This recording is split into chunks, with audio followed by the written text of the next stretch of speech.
Hi, இது Thursday எடுத்த வீடியோங்க. 1 week அப்புறம் மறுபடியும் கம்பேக் ஆயாச்சு.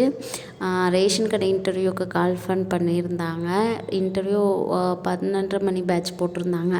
சரின்னு இன்டர்வியூ முடிச்சுட்டு ஒரு 3 மணிக்காட்ட மறுபடியும் எங்கள் அத்தை மாமா இருக்கிற வீட்டுக்கு வந்துட்டோம். ரொம்ப நாளாக எங்கள் அத்தை சொல்லிக்கிட்டே இருந்தாங்க, பனங்கிழங்கு போட்டிருக்குறோம், வந்து எடுத்துகிட்டு போங்கன்னு. ஆனால் போகிறக்கு அங்கே அத்தை வீட்டுக்கு போகிறக்கு டைமே கிடைக்கலங்க. அதனால சரி இன்றைக்கி விட்டுறக்கூடாது, போயிடணும் அப்படின்ட்டு 3 மணிக்காட்ட அத்தை வீட்டுக்கு போயிட்டோம். எங்கள் மாமா இருந்தார். எங்கள் அத்தை பக்கத்து தோட்டத்தில் கடலைக்காய் நடுறதுக்கு போயிட்டாங்க.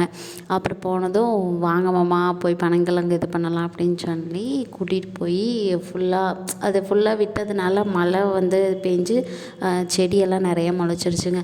சரி பரவாயில்ல இருங்க வரேன் அப்படின்னு சொல்லிட்டு பக்கத்தில் கடப்பார் போய் எடுத்துகிட்டு வந்து ஃபுல்லாக எடுத்தாங்க. என்ன பண்ணிட்டாங்கன்னா கீழே பார்த்து நட்டுட்டாங்க போல இருக்குது. கிழங்கு வந்து மண்ணுக்குள்ளே போகிற மாதிரி போயிடுச்சுங்க. அதனால் கொஞ்சம் எடுக்கிறதுக்கு கொஞ்சம் சிரமமாகவே இருந்தது. 2-3 தடவை போட்டிருக்காங்க. பட் இருந்தாலும் இந்த தடவை எங்கள் அத்தை சொன்னதுனால எங்கள் மாமாவும் சரி அப்படி போட்டால் நல்லா இருக்குன்னு நினச்சிட்டு அப்படி போட்டுட்டாங்க. அது என்னாச்சுன்னா மண்ணுக்குள்ளே வந்துட்டு பனங்கிழங்கு ஃபுல்லாக போயிடுச்சுங்க. ஒவ்வொரு தடவை கடப்பாறையில் குத்தும்போது கொஞ்சம் கேர்ஃபுல்லாக எடுக்கிற மாதிரி இருந்தது. ஆனால் டேஸ்ட் வந்துட்டு ரொம்பவே நல்லா இருந்தது. சரின்னு சொல்லிட்டு ஃபுல்லாக நல்லா க்ளீன் பண்ணி நல்லா எடுத்துட்டோம். கிழங்கு பார்த்தது ரொம்ப சந்தோஷமாக இருந்தது. அதுக்குள்ளே எங்கள் பாப்பாவுக்கு ஒரே குஷி, ரொம்ப ஜாலி. அந்த அன்றைக்கி அதை கையிலேயே பிடிக்கவே முடியல. இங்கே போக அங்கே போக அதை எடுக்க இதை எடுக்க ரொம்பவே ஜாலியாக விளையாடிட்டு இருந்தா. அப்புறம் முயற்சி உடையார் இகழ்ச்சி அடையார் அப்படின்னு மனசில் நினச்சிட்டு ஃபுல்லாக நிறைய கிழங்கு இருந்ததுங்க. கிட்டத்தட்ட 1 வீக்கு பக்கமாகவே 1 வீக்கு முன்னாடியே எடுத்திருப்பாங்க போல இருக்கு. எங்கள் அத்தை வீட்டுக்கெல்லாம் கொடுத்துருக்காங்க. 50 கிழங்குக்கு மேலேயே கொடுத்துருக்காங்க. அப்போ மறுபடியும் நாங்கள் எடுக்க நிறைய கிழங்கு வந்துச்சுங்க. ஒரு 20-30 கிழங்காட்டு இருந்திருக்கும். ஆனால் கொஞ்சம் எடுக்கிறதுக்கு ரொம்பவே சிரமமாக இருந்தது. கொஞ்சம் காயம் படாமல் எடுக்கிற மாதிரி இருந்ததுங்க. ஆனாலும் ஃபுல்லாக அந்த தோல் ஃபுல்லாகவே அழுகிடுச்சு. ஆனால் கிழங்குக்கு எந்த ஒரு இதுவுமே போகலை. ஆனால் தோல் வந்துட்டு நல்லாவே அழுகிடுச்சு. அப்புறம் எங்கள் வீட்டுக்கார் கொஞ்சம் டயர்ட் ஆகிட்டார். சரி பரவாயில்ல இருங்க நான் எடுக்கிறேன் கொஞ்சம் நேரம் அப்படின்னு சொல்லிட்டு நான் கொஞ்சம் எடுத்தேன். கையில் மண்ணை பறிக்கவே முடியலைங்க. அதனால் மம்முட்டி கொஞ்சம் எடுத்து அதில் பறித்தோம். இருந்தாலும் நிறைய வந்துட்டு விழுகலை. நிறைய கிழங்கு வந்துட்டு விழுகவே இல்லை. இன்னொன்று நிறைய அழுகி போச்சுங்க. இன்னொன்று நல்லா எடுக்க தெரியலை.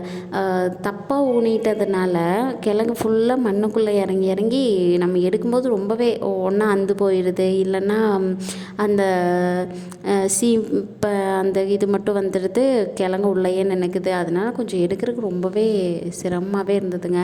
அப்புறம் சரி இன்னும் கொஞ்சம் நாள் கழிச்சு மறுபடியும் எடுத்துக்கலான்னு சொன்னோம். மாமா வேண்டாம் ஃபுல்லாகவே எடுத்துடலாம், மறுபடியும் விட்டோம்னா வேஸ்ட்டாக போயிடும், பரவாயில்ல 2-3 நாள் கொண்டுட்டு போய் சாப்பிடுங்க அப்படின்னு சொல்லிட்டு ஃபுல்லாகவே எடுத்துடலான்னு சொல்லிட்டு எடுத்தோம். அதில் பூரா அட்டை நிறைய இருந்ததுங்க. அதையெல்லாம் கொத்துறதுக்கு கோழி வந்துருச்சு. நிறைய இருந்ததுங்க. பூரா கொஞ்சம் பயமாகவே இருந்தது எனக்கு. நான் இப்போ தாங்க ஃபஸ்ட் டைம் இந்த மாதிரி தோட்டத்துக்குள்ளே அந்த மாதிரி இருக்கிறது.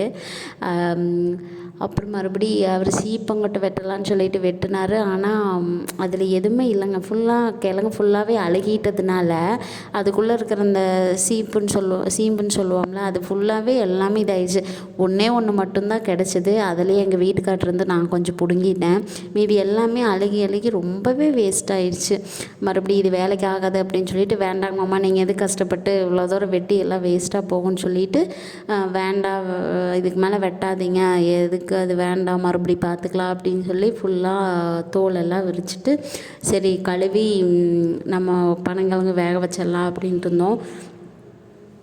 கிட்டத்தட்ட ஒரு 30 கிழங்குக்கு மேலே தாங்க இருக்கும். எல்லாத்தையும் ஃபுல்லாகவே தோல் உரிச்சிட்டோம். தோல் ஃபுல்லாகவே அழுகிடுச்சுங்க. அதனால் ஃபுல்லாகவே தோல் உரிச்சிட்டோம்.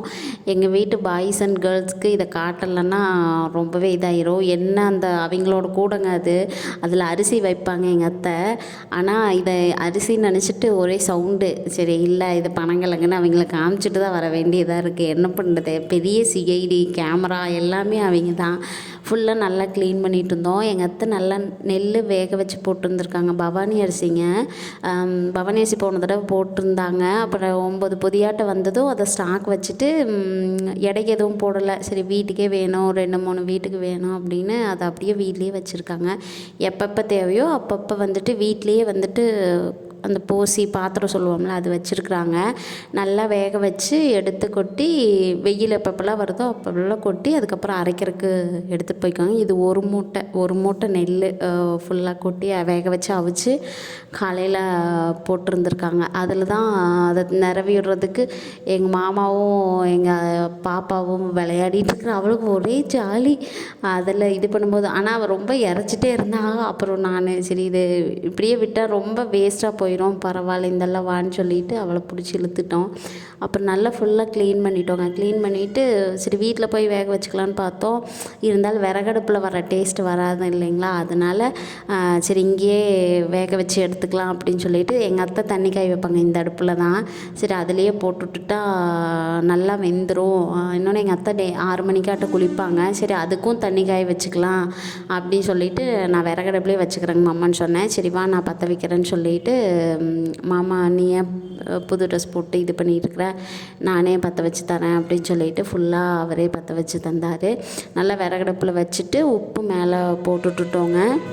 பண்ணுறதுக்கே கிட்டத்தட்ட 2 மணி நேரம் மட்டும் காலி ஆயிடுச்சுங்க. ஒரு 3 மணிக்கு வந்தோம். இதெல்லாம் பண்ணும்போது மணி 5 5:30 பக்கமாக ஆயிடுச்சு. சரி மாமா எனக்கு கட்டுத்தார கூட்டணும் அப்படின்னு சொன்னார். சரி நான் அவரே கூட்டிக்கிறேன்னு சொன்னார். இல்லை பரவாயில்லைங்க மாமா நான் கூட்டுறேன், டெய்லி அவர் தான் கூட்டுவாருங்க. 1 மணி நேரம் ஆயிரும். மாட்டுக்கன்று ஒன்று புதுசாக வாங்கியிருக்கிறாங்க. அப்புறம் சாணி போட்டது நம்ம வீட்டுக்கு தெளிக்கிறதுக்கு வேணும் அப்படின்னு சொல்லிட்டு, இன்னும் நம்ம முன்னாடி காரை போடுறதுனால சாணியில் தெளித்தோம்னா நல்லாயிருக்கும். அப்புறம் ஓலை சாலை போட்டிருக்கிறதுனாலங்க ஈரமாக இருக்கிறதுக்கு பூரா பாம்பு எதுவும் வராது. அதனால் வந்துட்டு சாணி போட்டுக்கலாம் அப்படின்னு சாணி எடுத்துகிட்டு 3 இது வச்சுருந்தது, 3 இது ஃபுல்லாக எடுத்துட்டேன். மறுபடி சரின்னு மேல் தலையை மட்டும் ஃபஸ்ட்டு கூட்டி விட்டேன். அது ஃபுல்லாக எடுத்து எங்கள் மாமா மாட்டுக்கு போட்டுட்டாரு. மறுபடியும் நல்லா ஃபுல்லாக கட்டுத்தர ஃபுல்லாக க்ளீன் பண்ணிவிட்டு பக்கத்தில் ஒரு ஷெட் இருக்குங்க, அதில் கொண்டு போய் ஆடுகளை கட்டிடுவோம். மாடு அப்படியே இருக்கும். அப்புறம் கோழிக்கு தீன் போட்டார். எங்கள் பாப்பாவை போட சொன்னார். அவளுக்கு போட தெரியல, அவள் போடவே இல்லை. சரி இருந்தாலும் மாமா கையை பிடிச்சி போட்டிருந்தாரு. எங்கள் வீட்டுக்காருக்கு ஒரு நல்ல வேலை கிடச்சிருச்சு. இதுக்கு டீ அடிச்சுடுறது அவர் வேலை. ஃபுல்லாக இருந்த விறகு எல்லாத்தையுமே காலி பண்ணிக்கிட்டார் இதை எரிக்கிறன்ற பேரில். அது நல்லா கொதித்து அப்படியே மங்கி எப்படி சொல்கிறது, ரொம்ப நல்லா வெந்துருச்சுங்க. நல்லா 1 மணி நேரத்துக்கு பக்கமாக அடுப்பு எரிச்சிட்டே இருந்தார்.